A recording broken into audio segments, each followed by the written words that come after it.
കുട്ടി ഇതിനു മുമ്പ് വേറെ ഒരുപാട് വീട്ടിലൊക്കെ ജോലി ചെയ്തിട്ടുണ്ടോ? അവിടുത്തെ ഭർത്താക്കന്മാരൊക്കെ കുട്ടിയോട് എങ്ങനെയായിരുന്നു പെരുമാറ്റം? ഭർത്താക്കന്മാരൊക്കെ വളരെ സ്നേഹത്തോടെയാ പെരുമാറിയിരുന്നത്. പക്ഷേ ഭാര്യമാരൊക്കെ ഒരു വകയായിരുന്നു നീ. അല്ല, കുട്ടി എന്തിനാ സാരി ധരിച്ചിരിക്കുന്നത്? അയ്യോ, എന്താ? സാരിയേക്കാൾ ഐശ്വര്യം ചുരിദാറാ.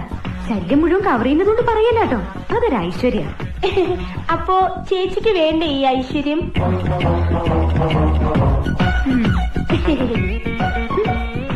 അതെ. എന്താ ചേച്ചി? കുട്ടിക്കറിയോ, വടക്കേന്ത്യയിൽ ഒരു വീട്ടില് വീട്ടുകാരന്റെ അടുത്ത് അവിടുത്തെ ജോലിക്കാരി അറിയാതൊന്ന് സംസാരിച്ചു. എന്തോ വീട്ടുകാര്യം മതിയല്ലോ. അന്ന് രാത്രി കാവില് വിളക്ക് വെക്കാൻ പോയ അവളെ പാമ്പ് കൊത്തി. അതെങ്ങനെ നിനക്കറിയാം? മുമ്പ് ഇവിടെ വന്ന ബിന്ദു പറഞ്ഞായിരുന്നു. ഓ, അപ്പൊ എല്ലാം അറിയാം.